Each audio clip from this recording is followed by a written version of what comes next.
உலகமே யுத்த சத்தத்துல இருக்கு. அதுதான் தெரிஞ்சு போச்சே. அசர்பைஜான், அர்மேனியா எந்த நேரத்துல பிள்ளையார் சொல்லி போட்டாங்களோ, யுத்தங்கள்லாம் இந்த காலத்துல வருமா? அதெல்லாம் ஏதோ காட்டுமிராண்டி காலங்கள்ல நடந்துச்சுன்னு வாய் பேசினவன்லாம் இன்னைக்கு அட்ரஸே இல்லாம போயிட்டாங்க. அந்த அளவு பத்திக்கிட்டு இருக்குது. ஏலே இத உலக யுத்தம்னு சொல்றா? இல்ல. பிராந்திய யுத்தம்னு சொல்றா? இல்ல. அவனுங்களுக்குள்ள சத்தமா பேசிக்கிறான் பங்காளி அப்படிங்கிற மாரி ஐநா சபையே கடந்து போகுது. ஆனா எங்கேயோ ஒரு பகுதியில யுத்தம் நடந்துகிட்டே இருக்கு. ஈரான், இஸ்ரேல் முடிஞ்சுச்சா? ஈரான், அமெரிக்கா முடிஞ்சுச்சான்னு கேட்டா, 3 பேரும் தனித்தனியா சத்தியம் பண்றாய்ங்க. தொலைக்க போறேன், உரிக்க போறேன், மறுபடியும் ஆரம்பிக்க போறேன் அப்படின்னு. அதனால ஓஞ்ச பாடே இல்ல. இந்த காலங்கள்ல முக்கியமான தேவை என்ன அப்படிங்கிறது தான். வேற என்ன ஆயுதங்க? யுத்த காலங்கள்ல வேற என்ன தேவை அப்படின்னா, ஆயுதங்களும் தேவை. அது ஒரு தனி டிபார்ட்மெண்ட்டு. ஆனா அத்தியாவசியம் அப்படிங்கிறது கச்சா எண்ணெய் தான். அந்த மூவ்மெண்ட்ட தடுக்கிறதுக்கு தான் பெரிய அளவு போராடுவாய்ங்க. அதுல தீய பத்த வச்சோனே கதற ஆரம்பிச்சுருவாய்ங்க. ஜப்பான் பெர்ல் ஹார்பர போய் தாக்குறதுக்கு என்ன காரணம்? ஜப்பானோட கச்சா எண்ணெய் தேவைய அடுத்து சில மாதங்களுக்கு தான் அப்படிங்கிற மாரி அமெரிக்கா தடை போட்டுச்சு. அதுக்கடுத்து சரண்டர் ஆகி தான் ஆகணும். அதுக்கு பதிலா அமெரிக்காவோட தெறிக்க விட்டோம்னா, அதுக்காக தான் அந்த ஹார்பர போய் தாக்குனதே. அதன் மூலியமா ஜப்பானுக்கு வரக்கூடிய கச்சா எண்ணெய் ஃப்ளோவ முற்றுகையிட முடியாது. அமெரிக்காவோட கடல் பலம் அப்படிங்கிறது முற்றிலுமோ, பாதியோ, முக்காவாசியோ கேட்கிறவன்ட்ட பொறுத்து பதில் வரும். குறைச்சிறலாம் அப்படிங்கிறது தான் எண்ணம். ஆப்பரேஷனை சக்சஸா பண்ணிட்டார்கள். ஆனா அதுல வெறி பிடிச்சுச்சோ, இல்ல ரஷ்யா முடிச்சுட்டான், அதனால நம்ம முடிச்சுட்டோம்னு இந்த பக்கம் தனியா கொடிய பறக்க விடணும்னு எண்ணமோ, 2ல ஏதோ ஒண்ணு தான் உண்மை.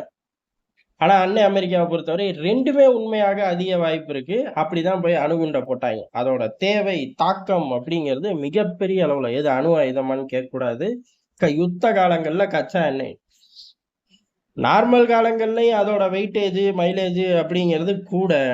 வீட்ல நிக்கிறதுக்கு மட்டும்தான் மைலேஜ் அப்படின்னா பேப்பர்ல எழுதி மடிச்சு வச்சுட்டு போ அப்படின்னு சொல்லுதுகளே ஒழிய, அந்த ப்ராடக்ட்டோட மைலேஜ்ங்கிறது தாறுமாறு தான். அதுவும் யுத்த காலங்கள்ல கேட்கவே வேண்டாம். அதனால தான் அவ்வளவு பெரிய சம்பவங்கள்லாம் நடந்துச்சு. எப்ப? 2ஆம் உலகப் போர் காலத்துல. இப்ப 3ஆம் உலகப் போரோ, இல்ல 3ஆம் உலக ஸ்டிக்கரையோ ஒட்டாமையோ யுத்தங்கள் நடக்குது. அதே தேவை இப்பயும் இருக்குல்ல. அத உறுதிப்படுத்த தான் எல்லா நாடும் தவிக்குது. அப்படி தவிக்கும்போது இப்ப கூடுதலா கண்டுபிடிக்கவும் ஆரம்பிக்கிறாய்ங்க. உலகம் அதாவது அவர்கள் எல்லைக்குள்ளயும் சரி, கொஞ்சம் பக்கத்துல இருந்தாலும் சரி, வரப்ப வெட்டி அட்ஜஸ்ட் பண்ற மாரி பண்ணிக்குவோம் அப்படின்னு சீனாக்காரன் இறங்கி, வரப்பா வயலையே வெட்டி அட்ஜஸ்ட் பண்ணுவோம் அப்படிங்கிற மாரி தான் தென்கடல், சீன கடல்ல பெரும் பஞ்சாயத்து பத்திக்கிட்டு எரியுது. அங்க உள்ள வளங்கள கரெக்ட் பண்ணத.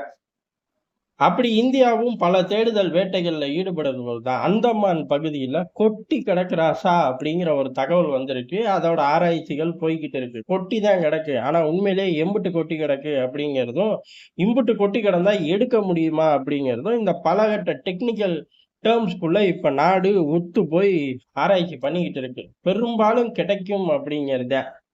அப்படி கிடைச்சிட்டா, நம்ம இவ்வளோ ட்ரில்லியன அச்சீவ் பண்ணணும், இவ்வளோ ட்ரில்லியன அச்சீவ் பண்ணணும்னு டார்கெட் வச்சிருக்கோம்ல. அதெல்லாம் ஒரே நிமிடத்துல 20 ட்ரில்லியன்ங்கிற ரேஞ்சுக்கு போய் நின்றும்டா அப்படின்னு பேசப்படுது, சொல்லப்படுது.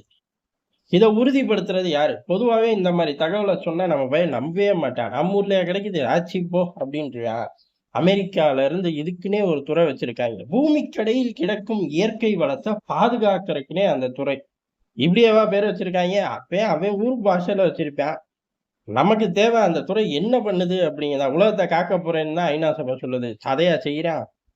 ஆனா அப்படி ஒரு துறை இருக்கு. இந்த மாரி ஏதாச்சும் கண்டுபிடிச்சோம்னா, 2 நாள் கூட இல்ல. 2 மணி நேரத்துல அந்த துறையில இருந்து ஆட்கள் ஃபோன் போட்டுருவார்கள். 2 நாள் கூட கிடையாது. 12 மணி நேரத்துக்குள்ள அதுல ஒரு ஃப்ளைட் ஏறி தனியா வந்து இறங்கிருவாய்ங்க. அப்படி வந்துட்டாய்ங்க அப்படின்னா, ஓகே. கண்டுபிடிச்சது உண்மை. எவ்வளவு இருக்கு அப்படிங்கிறத நோக்கி போறார்கள்ன்னு எடுத்துக்கலாம். அந்த மாரி ஃப்ளைட்டுகள் இந்தியாவுக்கு வந்த மினிமா இருக்கு. அவனுக்கு என்ன வேலை? அவனுக்கு ஒண்ணும் வேலை இல்ல. அவன் கம்பெனிக்கு அப்ரூவல் குடுக்கணும். இல்ல எடுக்கிறத அவன் கம்பெனிக்கு விக்கணும். 2டே விஷயம் தான். அவன் ஒண்ணும் அலட்டிக்க போறதே கிடையாது. இது உனக்கு தான் சொந்தம். ஆனா நான் சொல்ற மாரி யூஸ் பண்ணு அப்படின்னு சொல்லுவான். ஒத்துக்கிட்டோம் அப்படின்னா டாலர்கள் பம்ப் ஆகும்.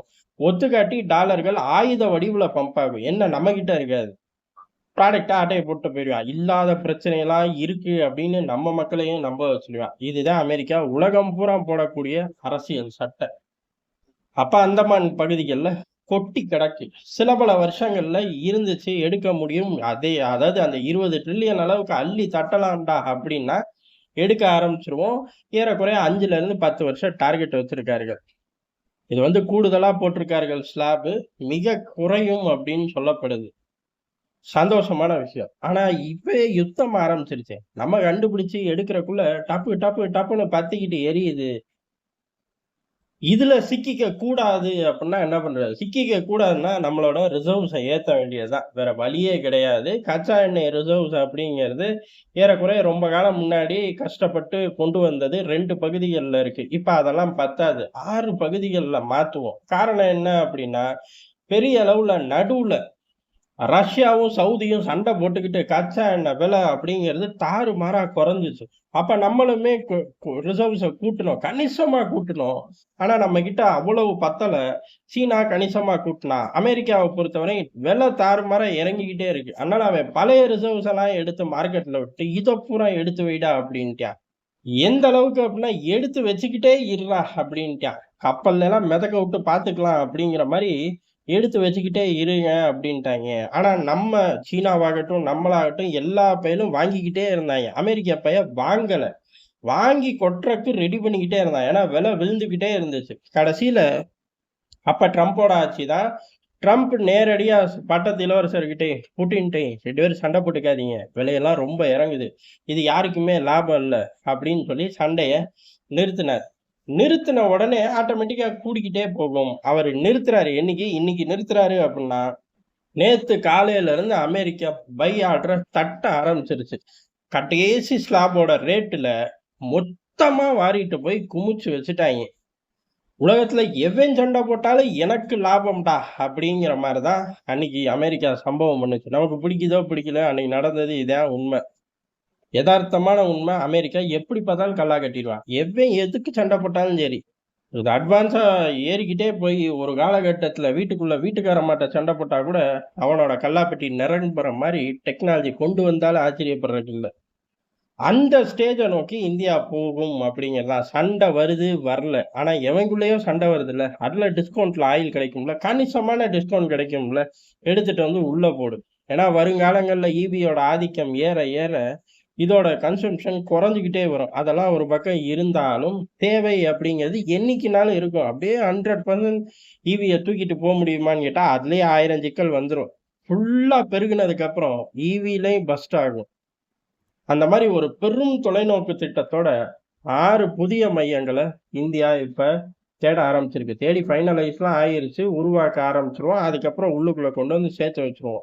இப்போதைக்கு அப்படிங்கிறது 2லேருந்து 3 மாசங்கள் தாங்கும் அப்படின்னு சொல்லப்படுது. எது டிஸ்கனெக்ட் ஆகி நின்னாலும் 3 மாசம் வரை நம்மளால சண்டை போட முடியும்.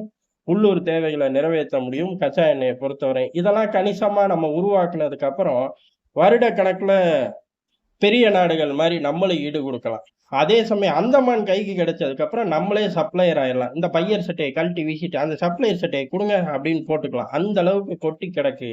மிக விரைவில் கைக்கு கிடைச்சிருச்சுன்னா நல்லது. கிடைக்காத பட்சத்திலயோ, இல்ல கிடைக்கிற பட்சத்திலயோ ரிசர்வ்ஸ் அப்படிங்கிறத கூட்டியாக வேண்டிய தேவை, சூழ்நிலைக்குள்ள உலகம் போய் நின்றுச்சு. அதனால இப்ப நம்மளும் செய்யுறோம். இது எல்லாமே எதிரிகளுக்கு மிகப்பெரிய அதிர்ச்சி. எந்த டிபார்ட்மெண்ட்டும் தூங்க மாட்டாங்களாடா? அவன் வேலைய அவன் பாட்டு பண்ணிக்கிட்டே இருக்காங்களே!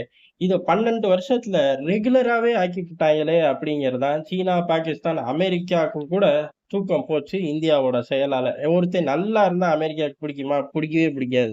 எதிரிகளுக்கு பிடிக்குமா? எதிரிகளுக்கு சுத்தமா பிடிக்காது. 2, 3 பேரு சேர்ந்து அனுபவிங்கடா, போங்கடா அப்படின்னு டெல்லி மிரட்டி விட்டு சம்பவம் பண்ணிருச்சு.